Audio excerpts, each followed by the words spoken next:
Hi everyone, welcome back to my YouTube channel. എല്ലാവരും സുഖമായിട്ടിരിക്കുകയാണെന്ന് വിശ്വസിക്കുന്നു.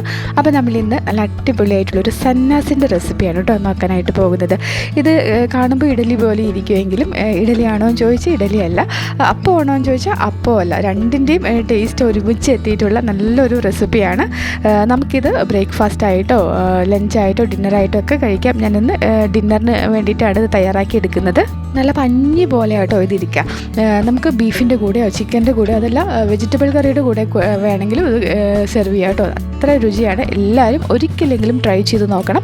അപ്പോൾ പെട്ടെന്ന് തന്നെ വീഡിയോയിലേക്ക് പോകാം. ഒരു കാര്യം പറഞ്ഞോട്ടെ, വീഡിയോ നിങ്ങൾ ഈ ഒരു റെസിപ്പി തയ്യാറാക്കാൻ ആഗ്രഹിക്കുന്നവരാണെങ്കിൽ തീർച്ചയായിട്ടും വീഡിയോ സ്കിപ്പ് ചെയ്യാണ്ട് മുഴുവനായിട്ട് കാണണം. അതല്ലെങ്കിൽ ഇടയ്ക്ക് പറയുന്ന കാര്യങ്ങളൊക്കെ വിട്ടുപോയാൽ അത് ശരിയായിട്ട് കിട്ടില്ല കേട്ടോ. അപ്പോൾ നമുക്ക് സ്റ്റാർട്ട് ചെയ്താലോ. അപ്പോൾ അതിനായിട്ട് ഞാനിവിടെ ഒരു പാത്രത്തിലേക്ക് 1.5 കപ്പ് പച്ചരി ഇട്ട് കൊടുക്കുന്നുണ്ട്. ഇതിൻ്റെ കൂടെ തന്നെ 1.5 കപ്പ് പൊന്നിയരിയും കൂടി എടുക്കുന്നുണ്ട്. നിങ്ങളുടെ കയ്യിൽ ഇനി പൊന്നിയരി ഇല്ല എങ്കിൽ പച്ചരി മാത്രം എടുത്തിട്ടും ഇത് ചെയ്യാം. അങ്ങനെയാണെങ്കിൽ 2 കപ്പ് പച്ചരി എടുത്താൽ മതി കേട്ടോ. പൊന്നിയരി ഉണ്ടെങ്കിൽ ഈ ഒരു രീതിയിൽ എടുക്കുക. 1.5 കപ്പ് പച്ചരി 1.5 കപ്പ് പൊന്നിയരിയായിട്ടും എടുക്കുക. ഒരു 3-4 പ്രാവശ്യം ഈ ഒരു അരി നന്നായിട്ട് കഴുകിയെടുത്ത ശേഷം ഇതിലേക്ക് നിറയെ വെള്ളം ഒഴിച്ച് ഒരു 6 മണിക്കൂർ കുതിരാനായിട്ട് വെക്കണം. അപ്പോൾ പൊന്നിയരിയൊക്കെ എടുക്കുമ്പോൾ നന്നായിട്ട് കുതിർന്ന് കിട്ടാനായിട്ട് കുറച്ച് സമയം എടുക്കും. അപ്പോൾ നന്നായിട്ട് കഴുകി ഒരു 6 മണിക്കൂർ ഇതൊന്ന് കുതിർക്കാനായിട്ട് മാറ്റി വയ്ക്കുന്നുണ്ട്. ഇനി നമുക്ക് വേണ്ടത് ഉഴുന്നാണ്. ഉഴുന്ന് നമുക്ക് കുറേ ഒന്നും വേണ്ട, ഒരു 4 ടേബിൾ സ്പൂൺ അളവിൽ മാത്രം ഉഴുന്നെടുത്താൽ മതി. ഈ ഉഴുന്നും നന്നായിട്ടൊന്ന് കഴുകി വെള്ളം നിറയെ ഒഴിച്ച് ഒരു 6 മണിക്കൂർ ഈ ഉഴുന്നൊന്ന് കുതിരാനായിട്ട് മാറ്റി വയ്ക്കണം. അരിയും ഉഴുന്നും വേറെ വേറെയാണ് നമ്മൾ കുതിർത്ത് വയ്ക്കുന്നത്. ഇനി നിങ്ങൾ നേരത്തെ പറഞ്ഞതുപോലെ പൊന്നിയരി എടുക്കുന്നില്ല, പച്ചരി 2 കപ്പ് പച്ചരിയാണ് നിങ്ങൾ എടുക്കുന്നതെങ്കിൽ ഉഴുന്നിൻ്റെ അളവ് 4 ടേബിൾ സ്പൂൺ വേണ്ട, 3 ടേബിൾ സ്പൂൺ എടുത്താൽ മതി കേട്ടോ. അതൊന്ന് ശ്രദ്ധിച്ചേക്കണേ. ഇനി ഒരു 6 മണിക്കൂർ കഴിഞ്ഞിട്ട് നമുക്കൊന്ന് നോക്കാം. അപ്പോൾ ഒരു 6 മണിക്കൂറായിട്ടുണ്ട്. നമ്മുടെ പൊന്നിയരിയൊക്കെ കുതിർന്ന് കിട്ടാൻ കുറച്ചധികം സമയം വേണം. അതുകൊണ്ടാട്ടോ ഒരു 6 മണിക്കൂർ വയ്ക്കാൻ പറഞ്ഞത്. ഇനി നമുക്കിതൊന്ന് അരച്ചെടുക്കണം. ആദ്യം തന്നെ ഇതിൻ്റെ വെള്ളമൊക്കെ ഒന്ന് മാറ്റി കളയാം. പിന്നീട് നമുക്ക് ആദ്യം ഉഴുന്നൊന്ന് അരച്ചെടുക്കാം. അപ്പം ഉഴുന്ന് ഞാൻ മിക്സിയുടെ ജാറിലേക്ക് ഇട്ട് കൊടുത്തിട്ടുണ്ട്. ഇനി നമുക്ക് ഇച്ചിരി വെള്ളം ഒഴിച്ചിട്ട് ഒന്ന് അരച്ചെടുക്കാം. മൊത്തം എത്രത്തോളം വെള്ളം വേണ്ടി വന്നു എന്നുള്ളത് ഞാൻ അവസാനം പറയാം കേട്ടോ.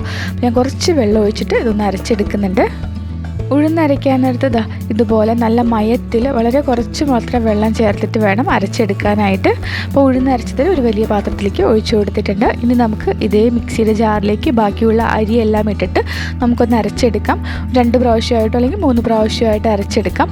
ആദ്യത്തെ പ്രാവശ്യം അരയ്ക്കുമ്പോൾ നമ്മൾ കുറച്ച് വെള്ളം ഒഴിച്ചിട്ട് നന്നായിട്ട് അരച്ചാൽ മതി.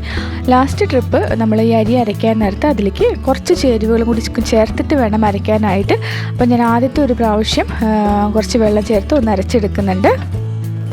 അപ്പോൾ നമ്മൾ അരച്ചെടുത്തിരിക്കുന്ന ഈ അരിയും നേരത്തെ എടുത്തു വച്ചിരിക്കുന്ന ഉഴുന്നിലേക്ക് ഒഴിച്ചു കൊടുക്കുകയാണ്. ഇനി ബാക്കിയുള്ള അരിയും കൂടി നമുക്കൊന്ന് അരച്ചെടുക്കാം. അപ്പോൾ ഞാൻ ഈ ഒരു അരി 2 പ്രാവശ്യമായിട്ടാണ് അരച്ചെടുക്കുന്നത് കേട്ടോ. ആദ്യത്തെ പ്രാവശ്യം നമ്മൾ അരച്ചൊഴിച്ചിട്ടുണ്ട്. ബാക്കിയുള്ളത് മിക്സിയുടെ ജാറിലേക്ക് അരിയിട്ട് കൊടുത്തിരിക്കുകയാണ്. നമുക്കതിലേക്ക് ഒരു 6 ടേബിൾ സ്പൂൺ പഞ്ചസാര ചേർത്ത് കൊടുക്കാം. അപ്പോൾ നേരത്തെ പറഞ്ഞതുപോലെ നിങ്ങൾ 2 കപ്പ് പച്ചരിയാണ് എടുത്തിട്ടുള്ളതെങ്കിൽ 6 ടേബിൾ സ്പൂൺ പഞ്ചസാര വേണമെന്നില്ല, ഒരു 4 ടേബിൾ സ്പൂൺ എടുത്താൽ മതി കേട്ടോ. ഇതിലേക്ക് ഒരു 1/2 ടീസ്പൂൺ ഇൻസ്റ്റൻറ്റ് ഈസ്റ്റും കൂടി ചേർത്തിട്ടുണ്ട്. ഇതിലേക്ക് ആവശ്യത്തിനുള്ള വെള്ളവും കൂടി ഒഴിച്ചിട്ട് നന്നായിട്ട് നല്ല ഫൈനായിട്ട് ഒന്ന് അരച്ചെടുക്കാം. അപ്പോൾ നമ്മൾ അരച്ചെടുത്തതിന് ആദ്യം അരച്ചതിലേക്ക് ഒഴിച്ചു കൊടുക്കുകയാണ്. അപ്പോൾ ഞാനിതിൽ നാളികേരം ഒന്നും ചേർത്തിട്ടില്ല. നിങ്ങൾക്ക് താല്പര്യമുണ്ടെങ്കിൽ 1 കപ്പ് നാളികേരവും കൂടി അരച്ച് ചേർക്കുകയാണെങ്കിൽ നല്ല ടേസ്റ്റ് ആയിരിക്കും കേട്ടോ. ഇപ്പോൾ നമ്മൾ പച്ചരിക്ക് അവസാനം അരച്ചില്ലേ, അതിൽ 1 കപ്പ് നാളികേരം കൂടി ഇട്ട് അരയ്ക്കുകയാണെങ്കിൽ നന്നായിരിക്കും. ഞാനിപ്പം ചേർത്തില്ല എന്ന് മാത്രമേ ഉള്ളൂ. നമുക്കിതിലേക്ക് ആവശ്യമുള്ള ഉപ്പും കൂടി ചേർത്തിട്ട് കൈ വെച്ചിട്ട് നന്നായിട്ടൊന്ന് ഇളക്കി കൊടുക്കാം.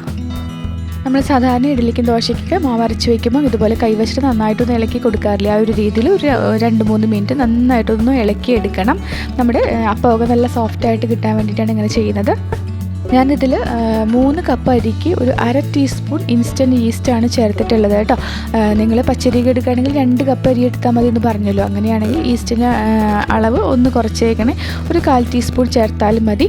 ഈസ്റ്റ് കുറയ്ക്കുന്നതിനനുസരിച്ച് ഇതിൻ്റെ ഫെർമെൻറ്റേഷൻ സമയം കൂടും. അതൊന്ന് മനസ്സിലാക്കുക. പെട്ടെന്നൊക്കെ നിങ്ങൾക്ക് തയ്യാറാക്കുന്നുണ്ടെങ്കിൽ ഈസ്റ്റ് കൂടുതൽ ചേർക്കണം. ഒരു 2 മിനിറ്റ് നന്നായിട്ട് ഇളക്കിയ ശേഷം അടച്ച് വെച്ചിട്ടുണ്ട്. ഇനി ഒരു 6 മുതൽ 8 മണിക്കൂർ വരെ ഇത് പൊങ്ങാനായിട്ടൊന്ന് മാറ്റി വയ്ക്കാം.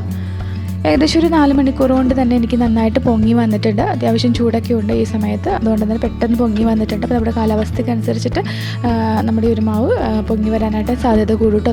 തണുപ്പ് കാലാവസ്ഥയാണ്, കുറച്ചും കൂടി സമയം എടുക്കും. അപ്പോൾ നന്നായിട്ടൊന്ന് ഇളക്കി കൊടുത്തിട്ട് നമുക്കൊന്ന് അപ്പം ചുട്ടെടുക്കാം.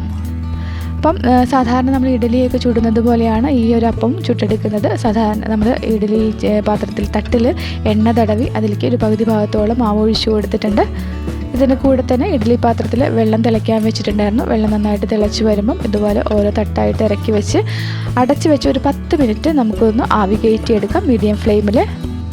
ഒരു 10 മിനിറ്റ് കഴിഞ്ഞിട്ട് കണ്ടോ, കാണുമ്പോൾ തന്നെ അറിയാം നന്നായിട്ട് വെന്ത് വന്നിട്ടുണ്ട്. നമുക്കിത് പുറത്തെടുത്ത് വെച്ച് നന്നായിട്ട് തണുത്ത ശേഷം ഒന്ന് സെർവ് ചെയ്യാം. ഇത് കണ്ടോ, നന്നായി വീർത്ത് വന്നിട്ടുണ്ട്. നല്ല പഞ്ഞി പോലെ ആയിരിക്കുന്നത്. നമ്മൾ ഇഡലിയൊക്കെ വിടിയിച്ചെടുക്കുന്നത് പോലെ വളരെ വേഗത്തിൽ തന്നെ വിടിയിച്ചെടുക്കാം. നല്ല പഞ്ഞി പോലെ ആയിരിക്കുന്നത് കേട്ടോ. നമ്മൾ ബീഫ് കറിയുടെ കൂടെയോ അല്ലെങ്കിൽ ചിക്കൻ കറിയുടെ കൂടെയോ അല്ലെങ്കിൽ വെജിറ്റബിൾ കറിയുടെ കൂടെയൊക്കെ കഴിക്കാൻ നല്ല ടേസ്റ്റാണ് കേട്ടോ. ഞാനിവിടെ ഡിന്നറിനാണ് തയ്യാറാക്കി എടുത്തിട്ടുള്ളത്. നല്ല പഞ്ഞി പോലെ ആയിരിക്കുന്നത് കേട്ടോ. അപ്പോൾ എല്ലാവരും ഈ ഒരു രീതിയിലൊന്ന് ഉണ്ടാക്കി നോക്കുക. എല്ലാവർക്കും ഇഷ്ടപ്പെട്ടുണ്ടെന്ന് വിചാരിക്കുകയാണ്. ഇഷ്ടപ്പെട്ടിട്ടുണ്ടെങ്കിൽ സബ്സ്ക്രൈബ് ചെയ്യാനും ലൈക്ക് ചെയ്യാനും ഷെയർ ചെയ്യാനും കമൻറ്റ് ചെയ്യാനും ഒന്നും മറക്കരുത് കേട്ടോ. അപ്പോൾ നമുക്ക് വീണ്ടും അടുത്ത ദിവസം നല്ലൊരു റെസിപ്പിയുമായിട്ട് വേഗം കാണാം. താങ്ക്